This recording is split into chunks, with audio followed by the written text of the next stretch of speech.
Hello and welcome to the Caritas Consciousness Project. I'm Gloria Quadu, your host, and we are delighted to be in Jack Stucki's studio and recording a video presentation on multidimensional beings. Jack Stucki, has received national and international award for his work in developing and implementing technologies to assist humanity's awakening. His efforts have been acknowledged in books by Elmer Greene, Claude Swanson, Jean Millay, and Mark Macy, and in articles by Celia Coates and others.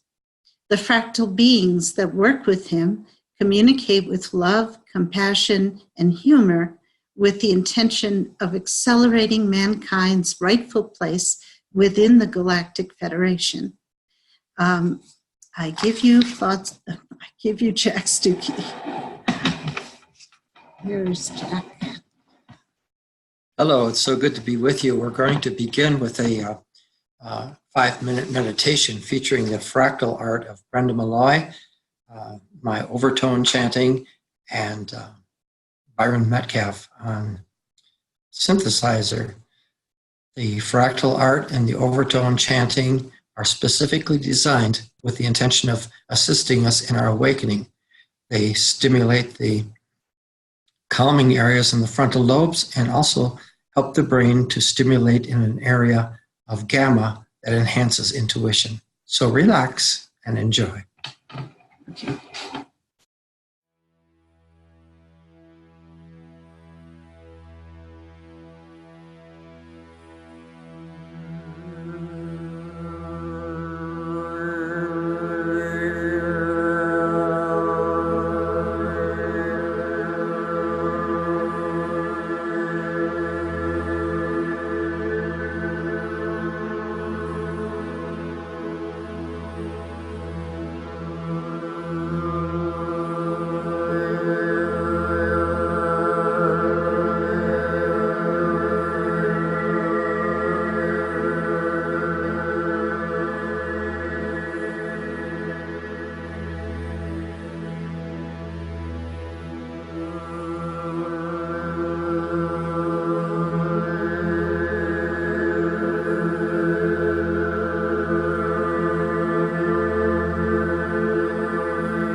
Okay.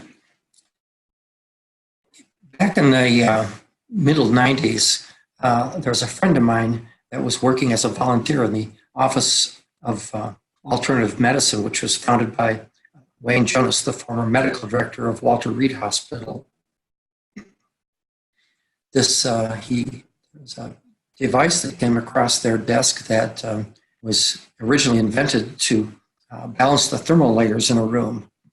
And every once in a while, an anomaly would show up, like a face that wasn't visible to the naked eye. And she said, my friend said that I thought of you and that you might want to investigate this. So I called the inventor and he invited me to his lab in Grand Rapids, Michigan. I flew there and he picked me up. It was the middle of winter and he was a chain smoker and I wasn't. So I was not feeling well by the time we made the 1.5-hour drive to his place. And he took a picture of me with this machine on and I looked very blurry. And then I did a simple Qigong thing, exercise to create inner coherence, and I photographed clear. And I thought I was into biofeedback. I was a biofeedback practitioner. Oh my gosh, we have what looks like it could be a biofeedback device for consciousness. And then I soon began to realize that there was a consciousness interaction with myself and the machine and the type of pictures that would come out. Not only were they coming out sporadically with my intention and my concentration, especially when I was in a state of inner coherence, the pictures would come out more consistently. So I made a call to a very famous mentor of mine, Elmer Greene, and he chuckled over the phone and he said, "Do you have Alice Bailey's Esoteric Healing book?" And I said, "Yes." And he said, "Turn to a certain page."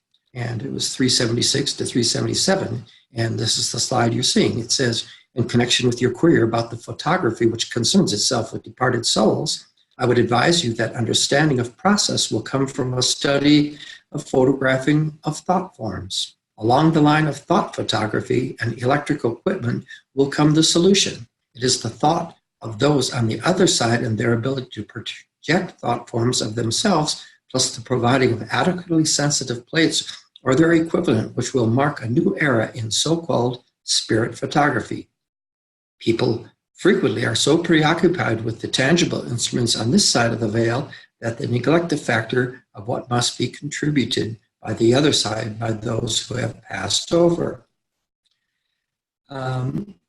So he encouraged me to continue my work with these photographs, and today I'm going to share some of the things that have developed from that.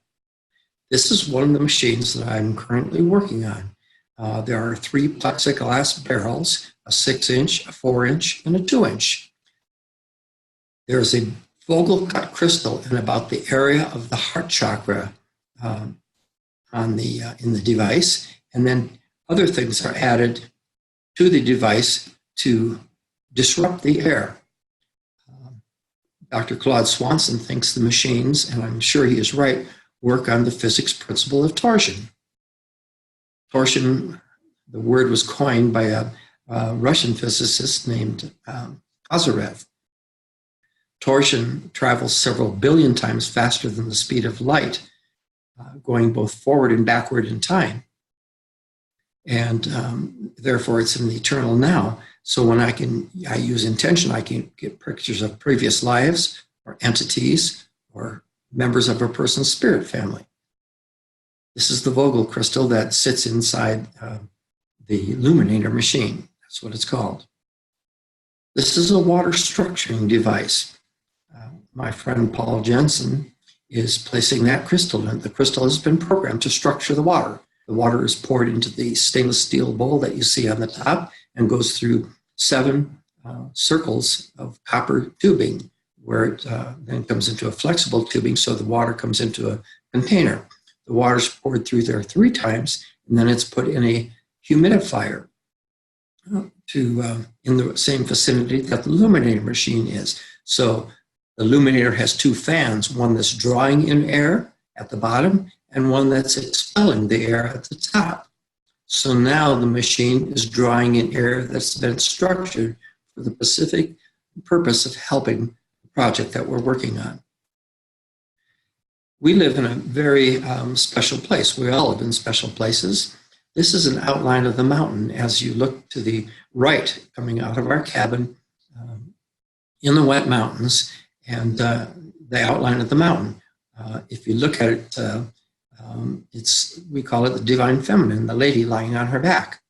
In the 1997, I took a photograph up closer to that, and I got a photograph of this temple or building that's in another dimension that's superimposed over that entire mountain range. The beings that work with me, the fractal beings, tend to hang out or congregate in this area. When hiking up to this area, there are rock formations such as what you might see on Easter Island. It's a very, very special place.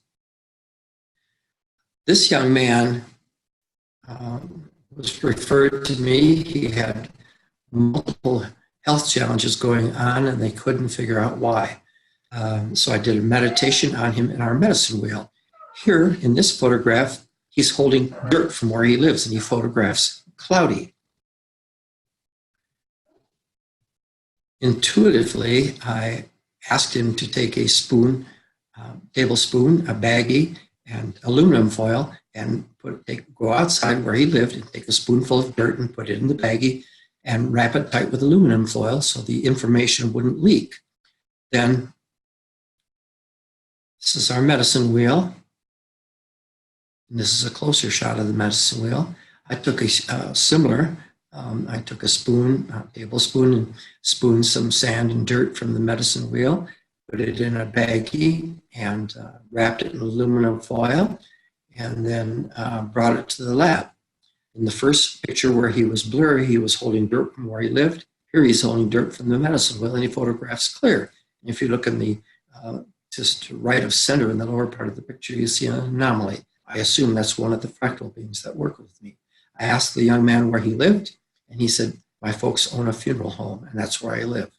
As you know, in the Western world, some of us look at death as a very tragic thing, and there's grief, and these emotions go into the land. And I'll be talking more about emotions and what we're doing to the planet in a bit.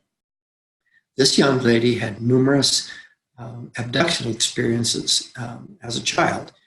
The first thing I did was write on two similar pieces of paper. On one, I wrote, my abduction experience was real. And on the second one, my abduction experience was not real. I folded them, and neither of us knew which one she was holding. This one, she was holding my abduction experience was real. She felt very alone, very, very alone. So I asked for the highest good if we could see members of her spirit family. And this is what showed up.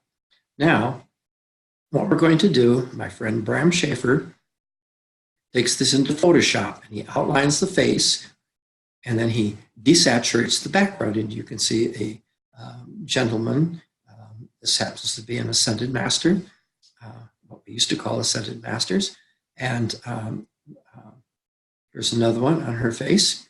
I believe this to be Jesus. And now we're going to move into more what fractals. Back in January of 2012, I was doing a chi clearing and bringing in new chi on a rock in the middle of a stream. And this being appeared in front of me. I didn't know it was a being at the time. It was rectangular in shape, had sharp, jagged edges on the inside and sharp, jagged edges on the outside. It went from goldish white into rose, into green, into blue, into dark violet. And it shimmied. It was definitely alive. It was vibrant. And what I felt was completely at ease and calmness and completely surrounded by unconditional love. I had never experienced anything quite the same as that. I went back to the cabin and I wrote a new version of the Great Invocation, which the Tibetan Dawaj Kul had given to Alice Bailey in the book Esoteric Healing. Keep in mind the Tibetan had predicted the type of photography, and now he had given me a new verse to the great invocation called N Invocation, and that's how we're going to conclude this. I called Celia Coates to tell her about this, and she really liked the invocation and was going to publish it and publish the article on it. And she said that I had said, which was true, that I said that the being looked like a Kirlian photograph. Well, the being came back to me and said, in the article, you described me as a Kirlian photograph, but a more accurate description would be that of a fractal, but mankind does not understand the true nature of fractals or fractal geometry. Fractals are our infinite form, and it makes sense. On the second one down on the left is the famous Mandelbrot set. I got very interested in fractals and read Benoit Mandelbrot's autobiography. Benoit Mandelbrot was the one who in 1975 coined the word fractal geometry, fractal meaning repeating patterns, coastlines, Sri Yantra, many different things are fractals. Many parts inside of our body are fractal, including what in the Western world we call junk DNA. The DNA is not junk, of course. It's fractal in shape, which means it's infinite. It's made up of scalar antennae that are constantly sending and receiving information, even when we're asleep. It is made up of what he called the torsion field, or what we are more familiar with, the Akashic record. All information, since it receives both left-handed and right-handed spin, forward and backward in time, is inside of us. I was an instructor for a course, postdoctorate course for the University of Colorado Medical School. It was in energy medicine, and the physicians, it was an elective course, would come down to my laboratory where they got to experience having their picture taken and got to experience my work that I do with music therapy and biofeedback. So I would begin talking to them about energy medicine by asking them how much mass is there to the human body. If they didn't know for sure, many of them thought it was all mass. In the physics book, it says there is no mass to our bodies. All the mass of all the bodies on the planet would fit inside of a football. All the mass on the planet would fit inside of a football stadium. So we're dealing with energy. There's space inside those atoms. Allopathic medicine is built on the laws of physics. And I'm going to explain to you what has happened since Isaac Newton. Newtonian physics, in Newtonian physics, there are four forces: the high nuclear force, the low nuclear force, the gravitational force, and the magnetic force.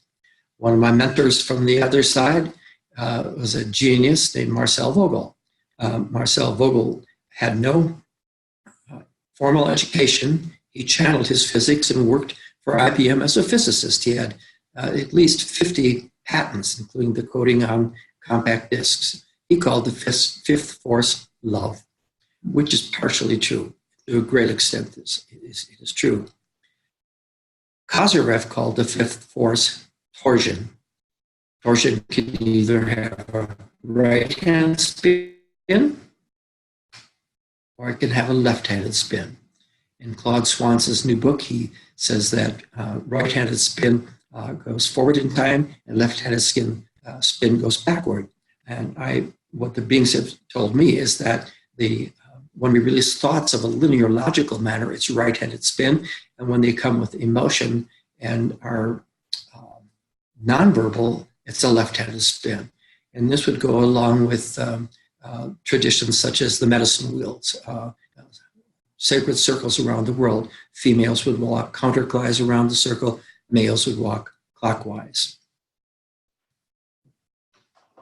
So it's been shown by much meticulous research by individuals such as Dean Radin, Brenda Dunn, and Robert John at the Princeton Engineering Anomalous Research Lab, and the brilliant work of William Tiller and his intention printed electronic devices, that we do indeed can affect software programs. We can imprint an intention into a crystal, and that crystal box can be sent elsewhere where target experiments can be formed. And for instance, raising the pH of water by as much as 1 full pH unit. The intention is set in a lab in Stanford and can be sent to the Princeton Engineering Lab and hooked up to beacons of water, and it will perform as it was intended. The Global Consciousness Project, as it's now called, shows that these pods, these software programs, which are placed strategically throughout the planet, respond to human thought before an event actually happens, such as the OJ verdict, the Princess Diana death, and the most pronounced one was 911. The pods started spiking 22 days before 911, and the largest spike they ever saw was actually 4 hours before. So perhaps what the Theosophists were trying to tell us that, and the beings that work with me tell me that as we awaken, our sixth sense will become our first sense. So eventually, to me, physics has to become alchemy. And I love this definition of alchemy. Alchemy means self-transformation with a desire to achieve spiritual results and more knowledge, acting on the laws governing time, matter, and thought. The objective is to balance and to learn to use these precious elements inside each one in order to become magicians, aware creators of our spiritual path and our education. The beings have said, not only are we a part of the equation in physics, we are the equation because we are affecting the other four forces. What Kozyrev showed is when we create inner coherence, a very peaceful state, we able to add more amplitude or power onto this. This state can also be called caritas consciousness. Caritas consciousness is a non-judgmental way of perceiving the world as whole.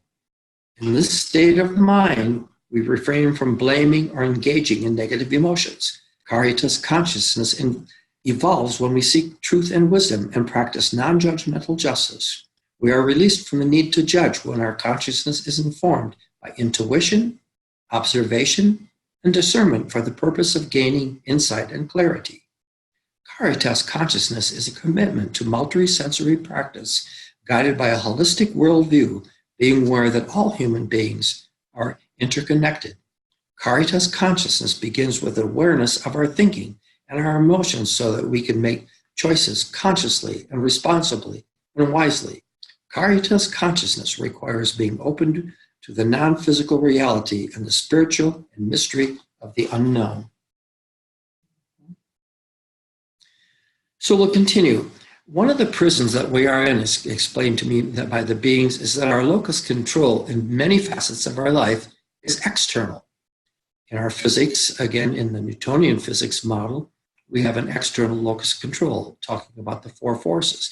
Now, having looked at the different experiments that have done, and these experiments done by Bill Tiller and Robert John and Brenda Dunn have thousands of replications, whereas some of the ones done by the pharmacia, the pharmaceutical, excuse my slip of the tongue, pharmaceutical companies many times don't have many replications, and what they call the file drawer stuff is disregarded. In these experiments, in these researches, all the file drawer stuff was kept. So in our education, we think our education has to come externally. As we become more awakened, we will be teaching the children how to use their brain, not just what to put in it, but how to use their brain. Then they can make the choices of what they want to put into their brain. In the allopathic psychological model in the Western world, we tend to be external with that. This is caused by something external, both with our health challenges physically and with our mental health challenges and spiritual challenges. It has to do with something outside of us. This is the main one, and this really ties in again with the Caritas definition of Caritas consciousness. With our emotions, we tend to give external locus of control to them. When we're in Caritas consciousness, we do not allow the external to control our emotions. And this leads to a very, very important part of what Elmer Greene started when he discovered and promoted biofeedback. Biofeedback basically incurs self-regulation. When Elmer started biofeedback, Elmer had a very high clearance with the government. And when he discovered the way in which the government was really run by individuals not known to us, he knew that our way out of this was to, first of all, gain self-regulation over physiological events. And he did this by studying Swami Rama, Jack Schwartz, and Rolling Thunder back in the 60s. He found that Swami Rama and Jack Schwartz especially, anything that you can monitor on them, like dermal temperature, EKG, EEG, they could volitionally influence. The higher ends of self-regulation would be self-regulation of emotion. And this is when we do that, we have much more impact with the alchemy that is inside of us.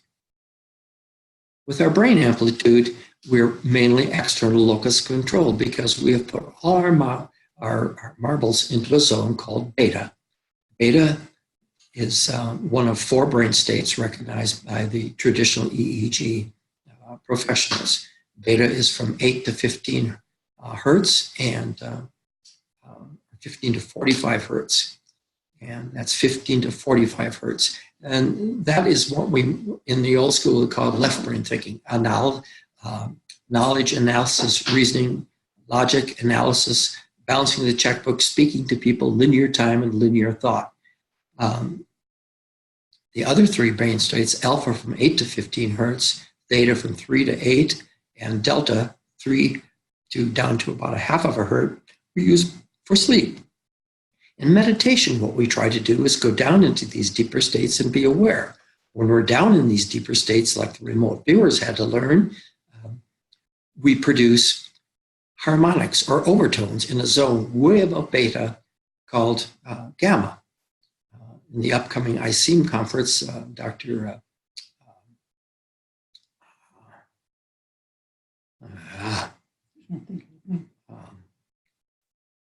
Anyway, he had the first pain clinic in the country.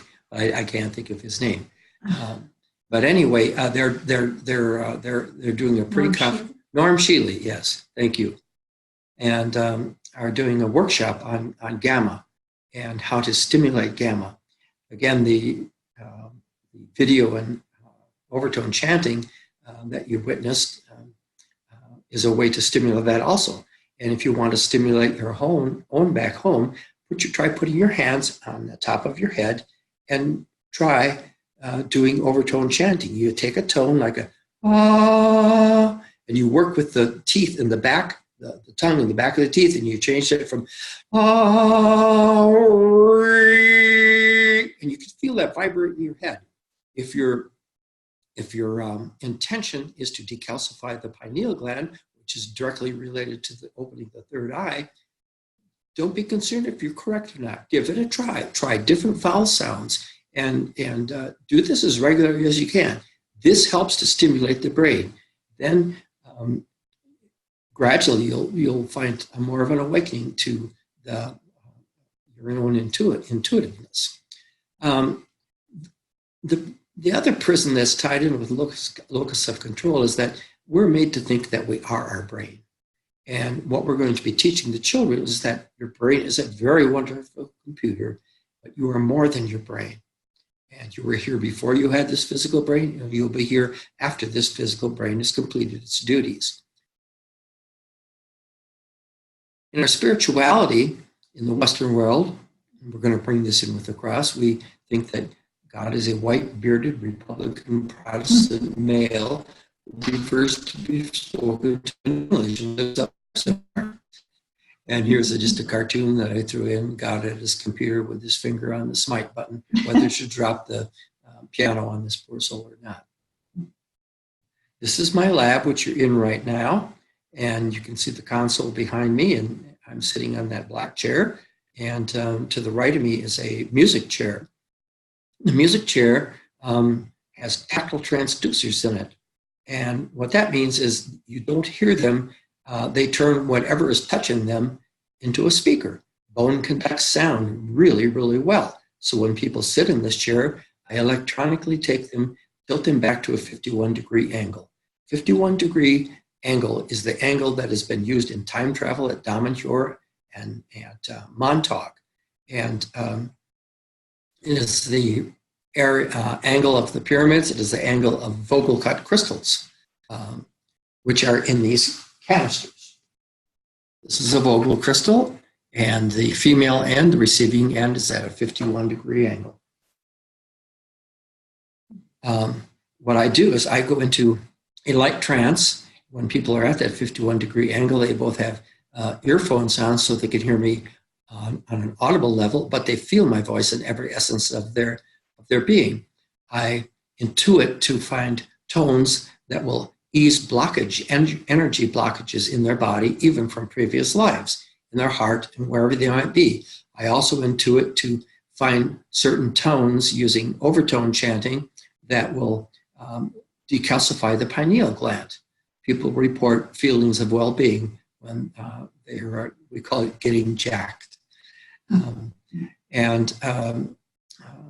So that experience, the music bed, there are 7 canisters, and each canister has a Vogel crystal in it, as you can see in this slide. And there are 2 lights that pulse through these canisters. One is the color of the chakra when it's spinning at its right spin, and one is a white light that trickles down from the crown chakra on down.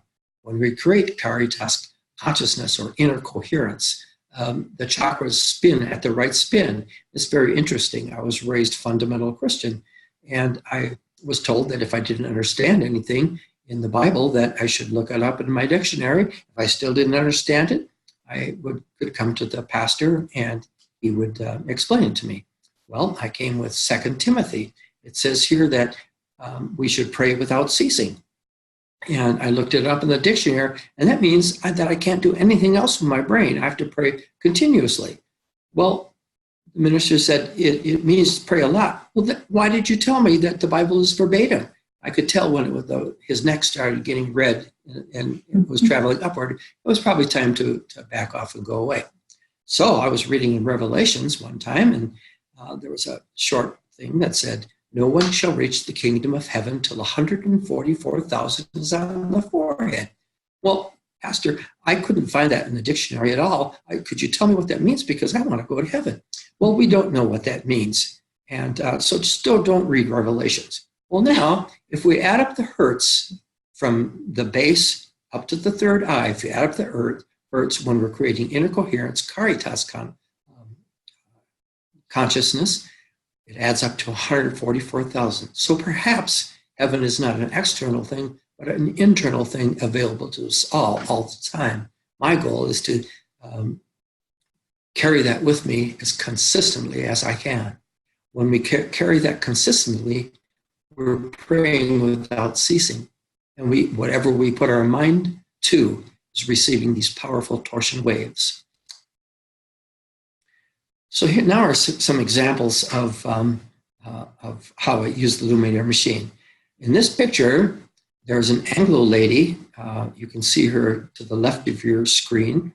And on her face, facing profile, is a Native American. We'll make it a little easier for you to see. Well, anyway, I'm going to go back to here. This was a lady that was referred to me, and she had pain in her scapular area all her life, even from a little girl on. And like all pain, it was especially worse when she was under stress. So I asked her what she thought of previous life, and so I threw in this cartoon. And there's a little boy talking to his dad, said, "Yeah, well, I didn't believe in reincarnation when I was your age either." Anyway, she, at that time in this clinic, she was one of the physician's wives. I had a reputation for being able to help people. And she said, I trust you in that. So we took this picture and I asked, is there a previous life associated with this health challenge, which was my intuitive or gut feeling. And so this Native American showed up profile. So I put her in the music chair, tilted her back to the 51-degree angle, and relaxed her into a state to do a past life regression. To make a long story short, her tribe was being raided. She was this Native American lady in this previous life, and she was running away while the tribe was being raided, holding her baby in her arms. Well, the baby got hit with a piece of flying flint and died in her arms. And then, in her state of grief, she took a spear in the back and was killed. So she didn't get a chance to heal this or see a trauma therapist. And so she took this into the next life. When we did the trauma therapy with her and brought her back around, the pain had significantly subsided, and gradually, within a few days, the pain totally went away. That's the desaturated background, so you could see the Native American profile more clearly. Here's a previous life on this lady. To our left, on her nose, you can see a nose and a profile and another mouth. This is one previous life with this lady we had to work with. This was written in the 1850s by Madame Blavatsky. Elmer Greene believed he was Madame Blavatsky, and so the people that loved Elmer dearly believed that also. Madame Blavatsky was the instigator, the initiator of Theosophy. In this book, The Mahatma Letters to AP Senate, she wrote, "Ideas larger, grander, more comprehensive, recognizing the universal reign of immutable law, unchanging and unchangeable, in regard to which there is only an eternal now, while to the uninitiated mortals, time is past, present, or future as related to their finite existence on this material speck of dirt." When we're dealing, so she was talking about in the 1850s, the physics that we're finding out now by the discovery of Kozyrev and calling it torsion, and by the brilliant work of Dr. Claude Swanson. Time travel should not be called time travel, it's dimensional travel, because in that zone of physics, the past, present, and future are existing simultaneously. Here's another previous life on this same lady, and we're going to desaturate the background and highlight that, and you can see this more clearly now. This one, a famous forensic psychologist came here and to see this picture. This gentleman had, it didn't feel good having he and his wife in the room. They both had criminal records, and I set the intention, show me who you really are. I know you can't see it at this point, but I'm going to enlarge it, and I'm going to desaturate the background. That is not human. That is an external race called a reptilian on his face. There are many things like this happening. Lots of people, like the mass murderers, the people on some of the medications that are put out by the pharmaceutical companies, allow our human beings to be taken by ETs or other forms of energy that are stuck in these lower astral planes. Here's another one. This lady in the front with her, she's resting her hand on her chin. If you look to the right, there's a gray, a zeta reticulatum with its hand on her head. I'll enlarge that. And it's right to our right, to her left, and it's got his hand on her head, and I'll enlarge it one more time so you can see it. This lady was a nurse, and her husband was a carpenter. A month after they retired, her husband and 2 sons were killed in a car wreck, and she wasn't letting them go. I took a picture and asked if there was anything in her field which wasn't in her best interest or in their best interest. And there is her husband and 2 sons. Now we're going to desaturate and look at the husband first. And we'll look at one son and then the other son. He's over on our left and has a handlebar mustache. I asked for the highest good Archangel Michael help these beings cross over, and also with her permission. And she was, we had convinced her that it would be better off for her and for them to move into the light. This quote from Elmer Greene's book, the Ozaki book, The Dead, subtitle, Alzheimer's Isn't What You Think It Is, it precludes the next picture. Each item of subconscious debris has a secret life of its own, like a little rechargeable battery. Every time we succumb to one of these little subconscious debris, it gives it life again. For instance, if my main worry in life is finances, my brain will keep creating instances in my life so that I can continue my worrying on finances. In Candace Pert's brilliant work, she won the Lasker Prize in Medicine for discovering endorphins. In her wonderful book, The Molecules of Emotion, she says that emotions are a biochemical extension of our brain. And the cells get addicted to that particular emotion. So let's say that my particular worry and main fear is that of finances. But one day I get lucky and win the lottery. So then my brain's job becomes to supply that same biochemical that my cells are addicted to, and that's worry. So the brain's job becomes to find something else for me to have fear or worry about.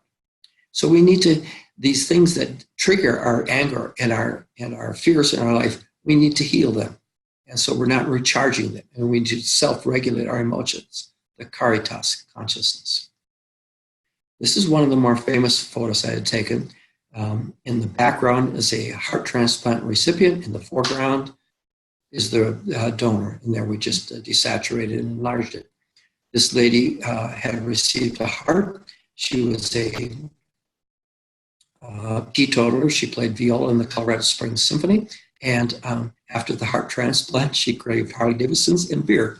And she was going to die. She wasn't going to make it because she couldn't handle the anti-rejection medicine. So she was referred to me by the cardiologist. He didn't particularly want to know what I did. But anyway, my first thing was to get a picture, see if we could get a picture of the donor and also an auditory bite. So we used a shortwave radio. It has to be analog. I learned this from researcher through technology communication expert Mark Macy, to use the analog shortwave radio to tune it to a foreign station where they're doing dialogue, and then decide to be Japanese, and then take it off the station slightly so it's static. So I did this. This work had to be done between 1 and 4 in the morning, or 5 in the morning when there's less RFI, radio frequency interference in the air. So anyway, we've got this Japanese coming through with static, and he was able to not only slide into the picture, but he changed that Japanese voice into English. It said, basically, she needs to heal the waveform, why she needed my heart in the first place, or she will take this into her next life, or it is more disguised and difficult to deal with. Well, my gut feeling, my intuitiveness said she needed this fellow's heart from a previous life. So we set another intention. Is there a previous life associated with this health challenge? And another face showed up on her face. So this is the same as we did with the other lady. We regressed her in the music chair, and that life ended with torture. The previous life ended with torture, where she didn't have a chance to resolve that recharged battery that Elmer talked about. So you don't heal that torture. What you do is get it in a much better place. And we brought her back around. And then what we tried to do was spiritually integrate the heart using voice, my sound, through the music chair, and my intention to do that. And she ended up not needing the anti-rejection medicine. There's another aspect of transplants we need to look at, and that is the spiritual level.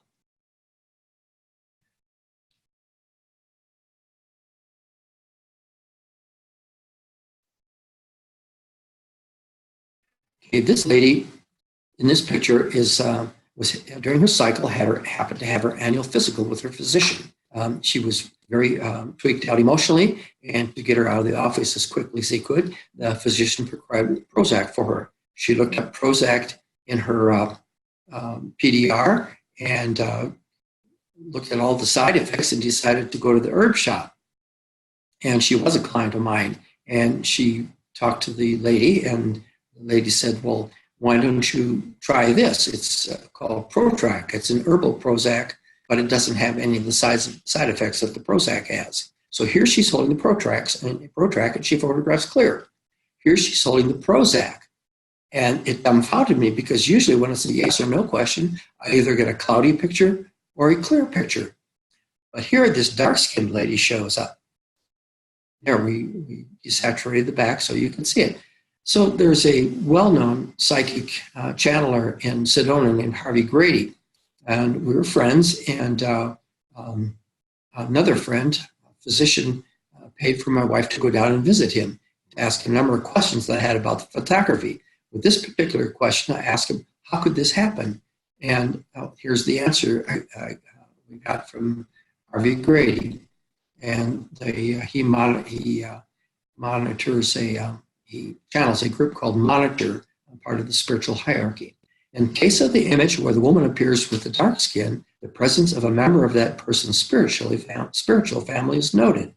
The person with the dark skin is present in the astral plane and maintains close supportive contact with the person while she has contact with this medication. If it's not that, pray tell, what is it?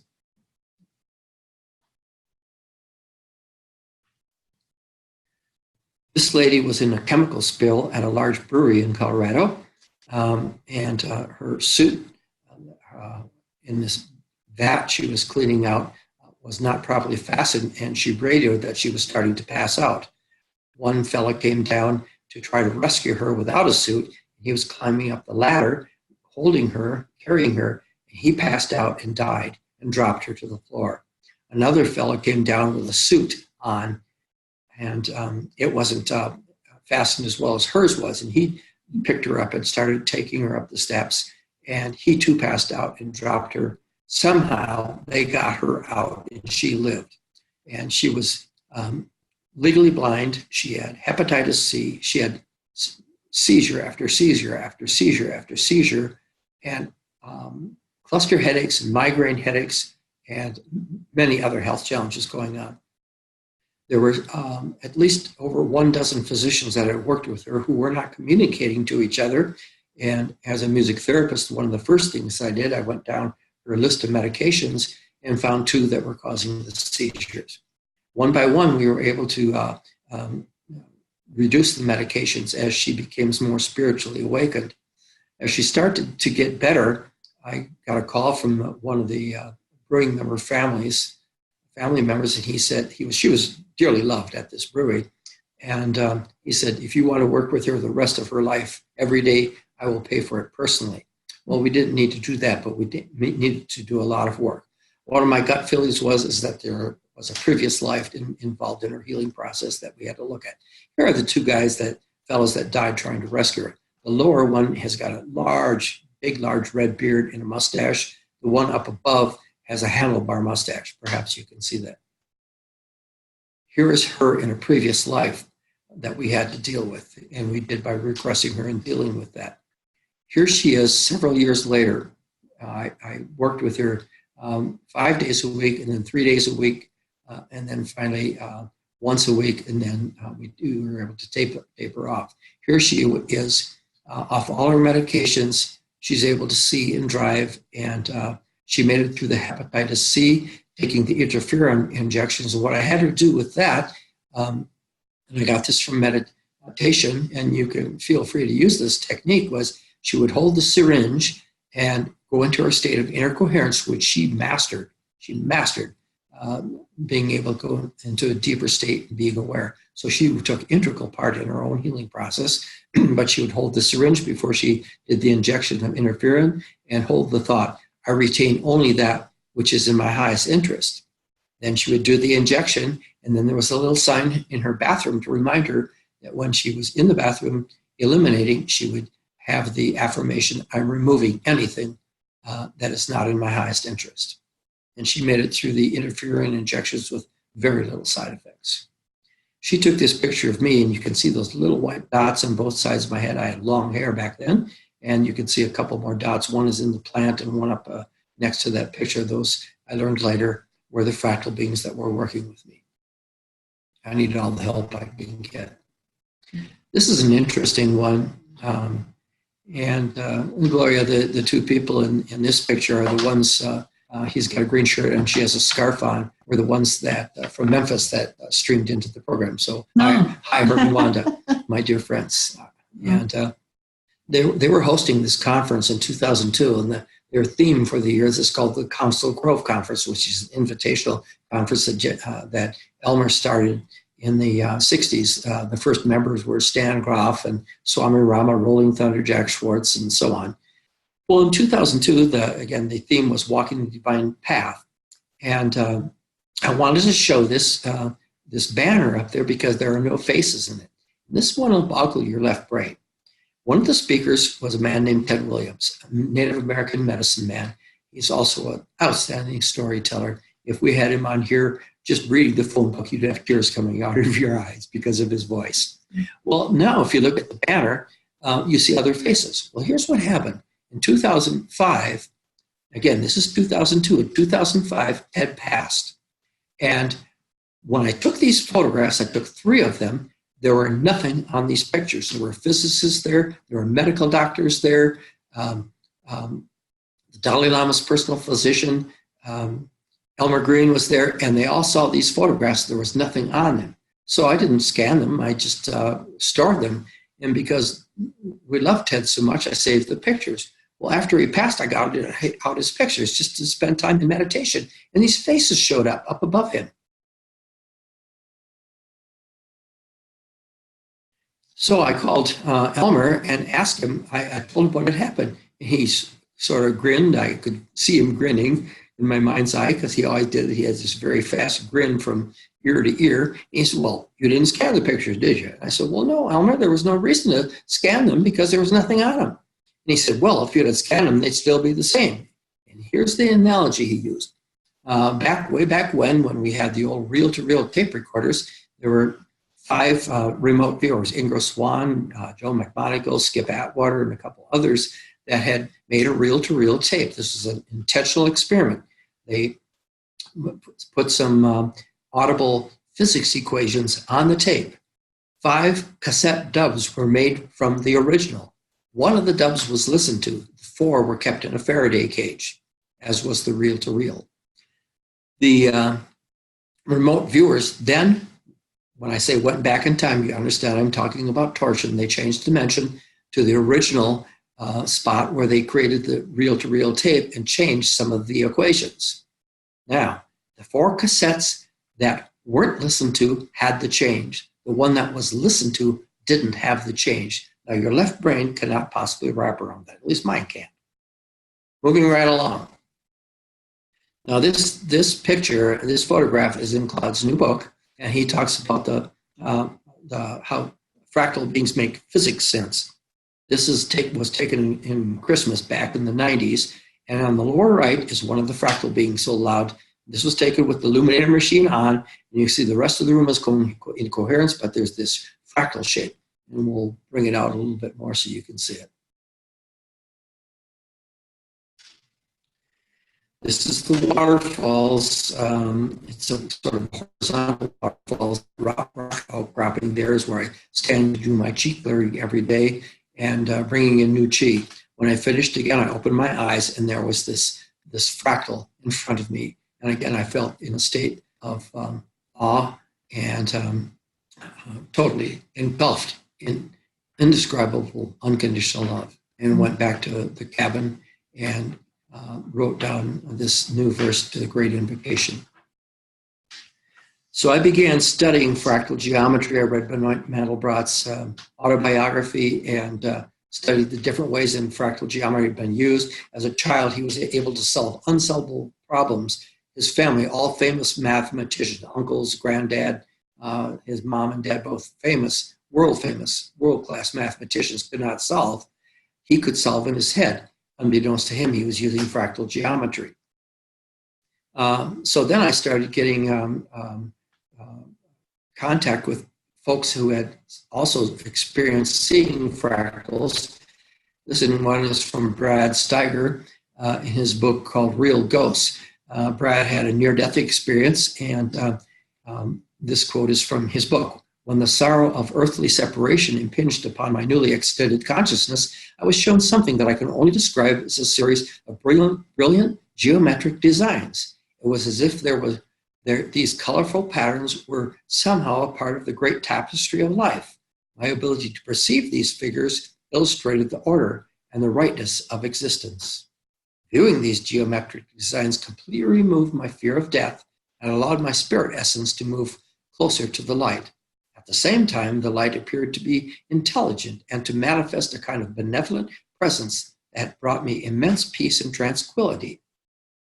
For many years after my near-death near-death episode, I assumed that my viewing of these geometric designs had to be classified as an ineffable experience, impossible to translate into physical expression. From time to time, I would meet other individuals who had near-death experience and had seen geometric visions similar to mine, and they would agree that these awesome messages from all that is are beyond words. In 1988, my wife Sherry began conducting healing seminars utilizing computer-derived images of fractal geometry. And in these sessions, I finally saw images that were close or approximations of what I had been shown during my near-death experience. The last two examples now. This little girl here was preschool, and she had a twin brother. I had served the mother 15 years before, who was suffering from migraine headaches, and she learned a traditional biofeedback, learning how through EMG feedback to relax the muscles in her trapezius muscles, the muscles sternocleidomastoid in her neck, and also to warm her hands, and because typically migraine sufferers have cold fingertips, cold toes. So anyway, she called and said, I wondered if you could help my son and daughter. They're not verbally equipped enough to work with a psychologist, and here's what happened. While my husband and I were working, they were being babysat by their uncle, who was molesting them every day. The little girl let me take her picture. It is definitely out of coherence. The little boy was on the floor in a fetal position, sucking his thumb, and wouldn't let me take his picture or get near him. So I put the little girl in the music chair and began singing into her body. The little boy sensed something. He crawled over on all fours, crawled up into the chair. I just have an extra set of earphones in here. They both are in the chair. My intention was to come up with sounds that would remove the traumas from their brain and their body. And here they are, completely healed after the session, using sound. As Rumi said, we've come to the place where everything is music. This little boy is out of coherence because he has a splitting headache going on. His mom called and said, someone said you could help my son. He's afraid to sleep in his room, and he screams at night, and he's very, very difficult to get to sleep. We took him to a very compassionate psychiatrist in Colorado Springs, and the psychiatrist diagnosed him with having nightmares. The little boy says, no, they're not my nightmares. I see ghosts. And he says, well, son, you are having nightmares. He says, no, I see ghosts. It's very important in some of the allopathic medical models and psychological models not to listen to your client because you have all these diplomas on your wall. Anyway, I wanted to get the boy's trust, so I put him in the music chair and just used relaxing tones to relax the muscles in his body. And here he is after his headache is gone. So I asked the mom if I could do a remote viewing of their house in his room that night, and she gave me permission. I saw the same thing the little boy saw. And so the next morning, I asked the mother to get me a history of the neighborhood. Turns out the neighborhood was built over an old Native American small tribe, about 16, that we had slaughtered and mass buried. And so I said, I would like you to see two movies. I want you to see the movie Indigo Children. If you remember, the movie Indigo Children was about a little boy who had special abilities to see stuck humans that had died but not realized they were dead, but they were stuck. And the movie Indigo Children was, of course, about children that have these exceptional abilities. So the boy came into his appointment and I explained to him that he had these abilities, just like the little boy did. I said, these ghosts are coming to you because they know that you can help them. You could almost see the light bulb above his head. He was excited to go home. So that night he went home, and when the ghost came in, he asked for the highest good, for the presence of Archangel Michael to help them cross over into the light. And they vanished and went into the light, we assume. Here he is the next week holding dirt from where he lives, and he's got a smile on his face. He's no longer has fear of sleeping in his room, and the headache subsided. And he's holding dirt from where he lives, and it means the whole area has been cleansed. And I helped him with that also. What I didn't show was the mom and one picture was wholly different from where they lived, and she photographed very blurry. And this gave me cause to believe that there was something had gone on that land. So this brings to our conclusion, and here is our heart, fractal. And this is the new version of the invocation called an invocation. From the point of light within the mind of love, may all awaken to that same light within our own mind, to restore this light upon the earth. From the point of light within the heart of love, may all awaken to that same light within our own heart. May all who volunteered for this time awaken. From the center, where the will of love is known, may all awaken to serve the purpose of this will, the purpose which the awakened know and serve. From the center, where the race of humans is known, let the plan of love and light work about, to engage in dance with the darkness. Let the power and purpose of love and light guide our awakening to oneness. Thank you so much for allowing me into your home. Now, the differences in this are the word love is being used instead of the word God, and the light is not going to stream forth, as the original said. The second line is straight, may light stream forth into the minds of men. What the being said to me was, the light is already there. We're just going to awaken to that light. The line in the second verse, the last line used to read, may Christ return to earth. And he said what we actually meant was, may Christ consciousness return to earth. But he changed this to, may all who volunteered for this time awaken. And the line in the next verse I really like. This used to be when it says the purpose which awakened know and serve. This used to read the purpose which the masters know and serve. These beings that have worked with me go to great lengths to level the playing field, not using words like masters or God, and they use humor because they know I respond really well to humor to get me off when I put them in a state of awe. Now, the next verse is maybe my favorite, but they're all my favorite, I guess, is where it says to engage and dance with the darkness. That line used to be to seal the door where evil dwells. So thank you again for your time. Can I ask a question? Sure. Okay. And I always, that line where may it seal the door where evil dwells, I always left that out because it makes evil a thing, like an act. Evil is the absence of good. Yeah. So it makes it a force, which it isn't. Right? So, yeah, I really like that. The other line in the Our Father that Isabel Hickey changed was where it says, lead us not into temptation. She said, God doesn't lead us into temptation, so we changed it. She changed it, and I use it to leave us not in temptation. Right? I love that. Yeah. I wanted to ask, is there a difference between torsion and subtle energy? Torsion, subtle energy is a part of torsion. Okay. Torsion is a force.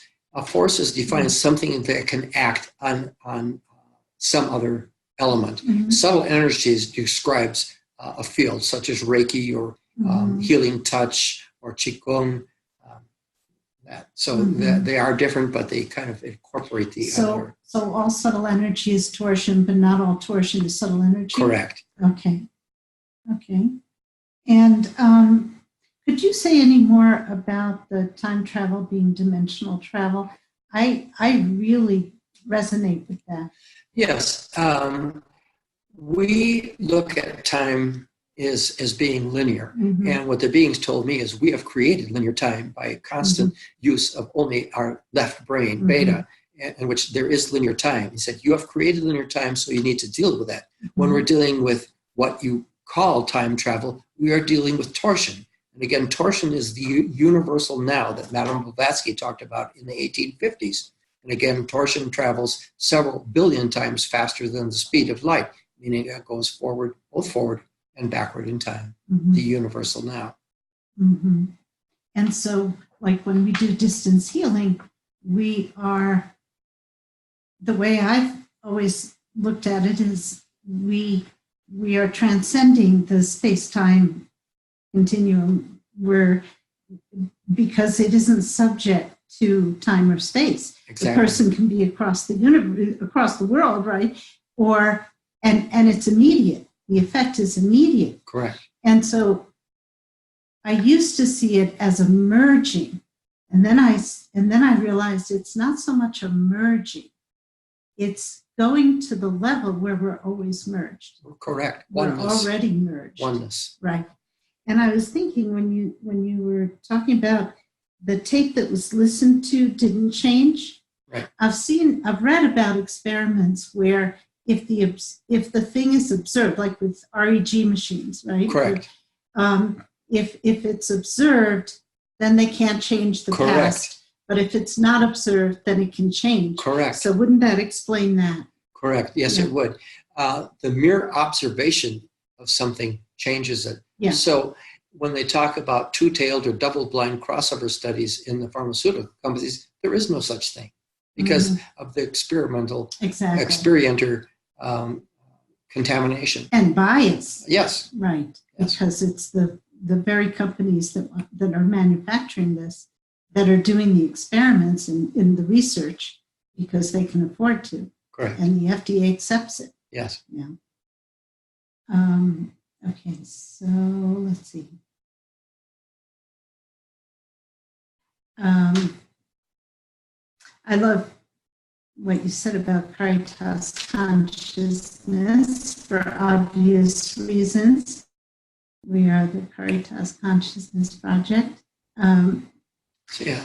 When you say a fractal being, is there a difference between that and what we call a spirit? That's a really good question.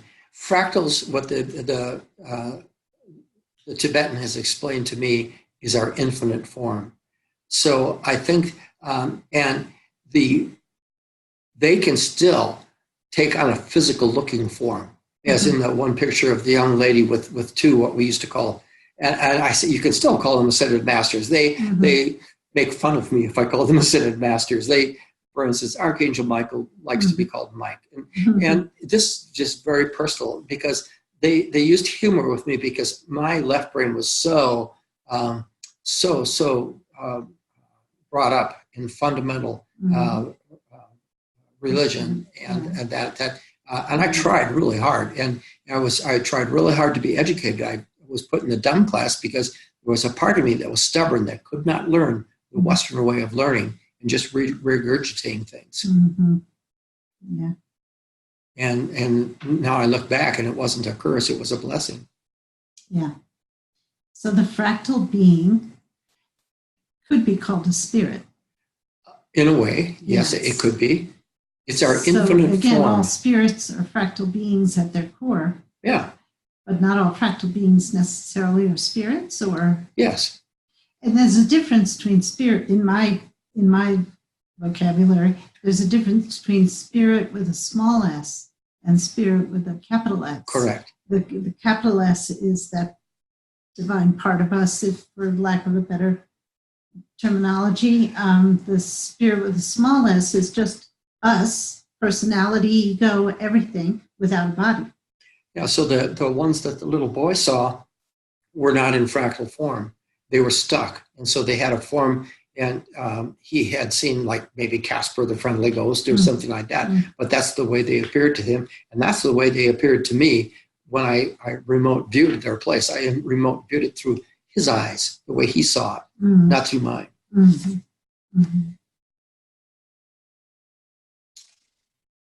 Okay, that's great. I think that's all I've got. Any questions? Thank you so much. And I'm going to just turn this and make a couple, which out because, yeah. Oh, let's get off of share. Too bad. I thought they were watching you though, this during the question and answer. Anyway, we're sharing one computer, which makes it a little awkward, but thank you very much, Jack, for a wonderful talk. And there was so much to learn that I can watch it over and over again. And the audience watching this, you can see it again for a specified period of time. I think it's 14 days. But then eventually we'll have a library, a virtual library online of many of these live broadcasts. And I'd like to just make a couple of announcements. Claude Swanson will be giving a broadcast on next week on the 21st, Wednesday the 21st, 7 p.m. on OBEs, out-of-body experiences, and orbs. So you can register for that on our website.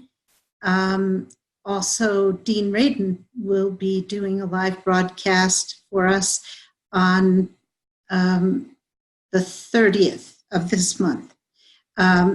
And I haven't made the flyer for that yet. We just got confirmation a couple of days ago. So watch for that, but you might want to mark your calendars. That will also be 7 to 9 p.m. and that will be online only. All right, he'll be in California and we'll be hosting him in Boulder. Thank you very much. And we're ending this now.